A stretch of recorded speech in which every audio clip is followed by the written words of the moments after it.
Hey kids, Anderson County here. I blather about movies quite a few places. The Film Vault, CinemAddicts, On the Street to Strangers, if you catch me. I also, make films here and there. And this is where I talk about other people's movies and smoke a pipe. Hey, I'm back! Yes, it took me I guess a comic book movie to get me out of bed. Get back. Hey, I don't have the guts. I don't have the strength. I don't have the get up and go to watch movies in January and February and talk seriously about them with you guys here. So I took a little brief. Plus, I had a lot of work to do. I've been busy. All right, as Luther would say, for 48 hours. However, I went and saw The Batman last night, as you might have heard in the preamble, and I got to tell you, it was gutsy filmmaking. In a world where we live, these are hard, by the way, very, very difficult to light, to stay lit. I'm going to keep practicing. Nothing like you're trying to take up a new habit late in life that's terrible for you and trying to get good at it. Also, I should warn everyone, this is an R-rated video now. R-rated because I am smoking pipe, which is tobacco. And I get it. The spirit of the law or the spirit of the rules with the PG-13, if the Penguin is smoking in The Batman, would they don't want to encourage children to smoke, and they got so in case you haven't heard, they're going to have the Penguin, played by Colin Farrell, smoke a cigar as he always does, or a cigarette. If you back in the Burgess Meredith days, he had one of the little long fancy ciggies, but they had to nix that because of the new rating system. If you do that, smoke ciggies or too many of them, you lose your PG-13, and you go to R-rated because they don't want kids smoking, and I get that. However, I don't think any kid's going to smoke a cigarette because they see the Penguin smoking a cigar. But you gotta, you can't just be like, well, that guy, so I get it. I understand. However, what I don't quite get, and the hypocrisy of it all is, this is R-rated, or would be, because I'm smoking a pipe poorly. But if I had guns and I was just wildly shooting and I started shooting my neighbors and whatnot, if we faked it, if I really did, obviously jail. But let's say they're in on the act and they come by and blood and they fall down dead. PG-13, I guess we're cool with that. We can kill people with the old gun. Look at me preaching. All right, so The Batman. Matt Reeves, The Batman. Long anticipated, much anticipated, perhaps the most anticipated movie of 2022, at least to this point for sure, unless Moonfall. No.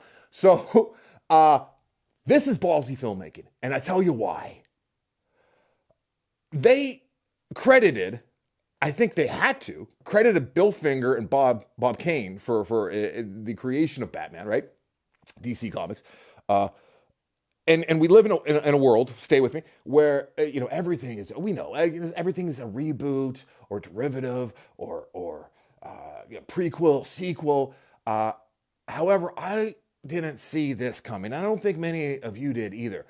For Matt Reeves and his writing team to do a remake or a reboot and recast John Doe from Seven with Paul Dano as the Riddler, and Somerset would be played by Jeffrey Wright in this, and then Brad Pitt's character from Seven, I guess, was played by Robert Pattinson, and he was going to dress up like Batman for some reason in this movie. This, at times, felt like a direct remake of the movie Seven, which I did not, I had no idea that that's what I was going to be feeling throughout the movie. I can tell you this, a number of times during my 3 hours sitting in that theater, I wanted to get up, leave the theater, come home, and watch either Dark Knight, Christopher Nolan's Dark Knight, or watch Seven. Why won't they stay lit? This movie has no joy in it, except for a couple very, very good action sequences, which we saw probably for sure the best one in the trailer, with the Penguin being Colin Farrell being very excited and that he feels like he got away from the Batman, and then the Batman with the flames, and it was a well shot Michael Bay action sequence, essentially a lot of explosions.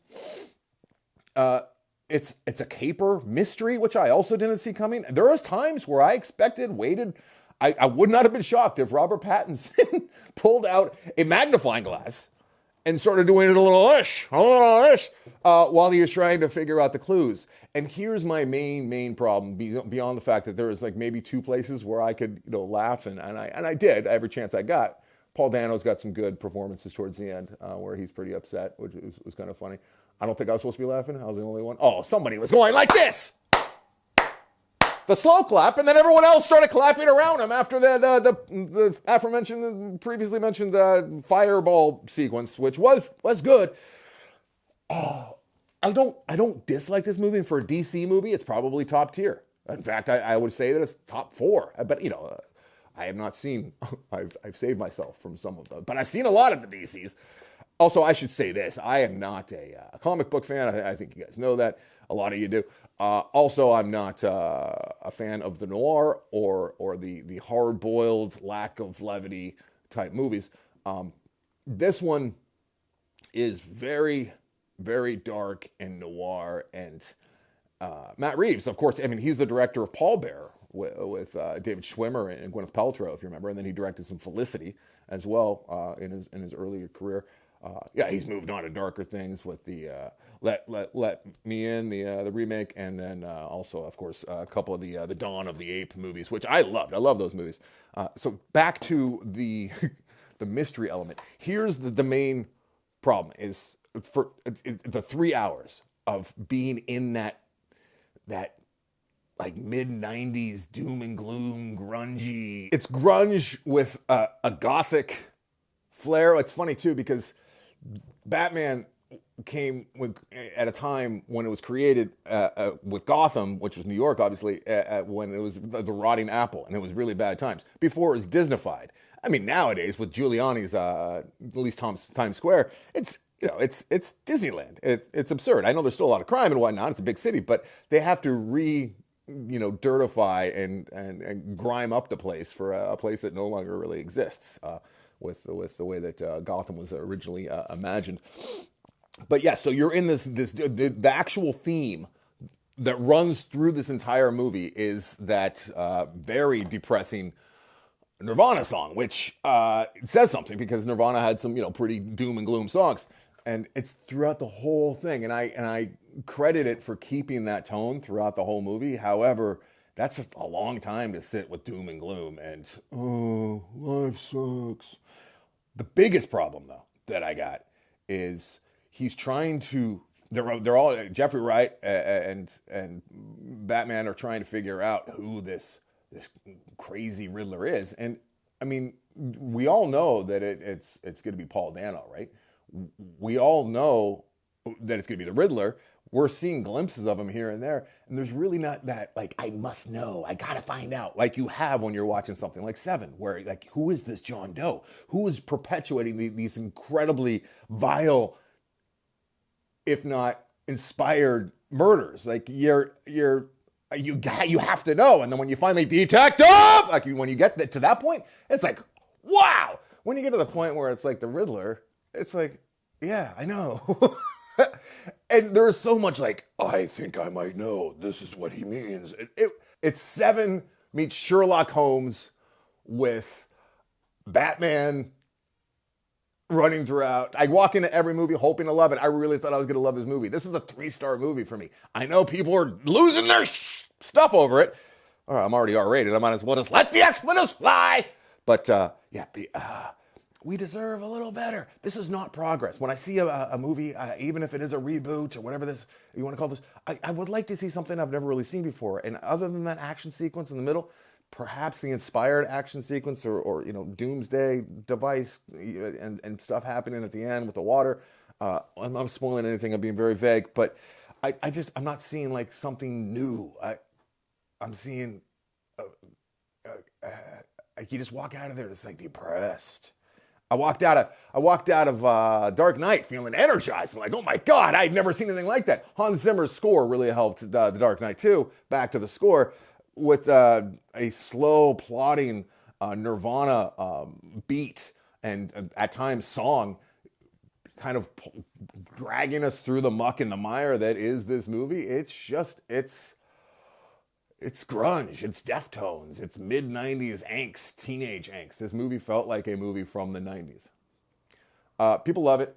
It's a 3-star movie, and I don't know. I just feel like we deserve better. I mean, with the technology and the endless trains of money being delivered to the sets, it seems. Pattinson did fine, but just his brooding act got really old after, I don't know, the first 20 minutes. And I'm like, we have another 2 hours and 40 minutes of him brooding like this?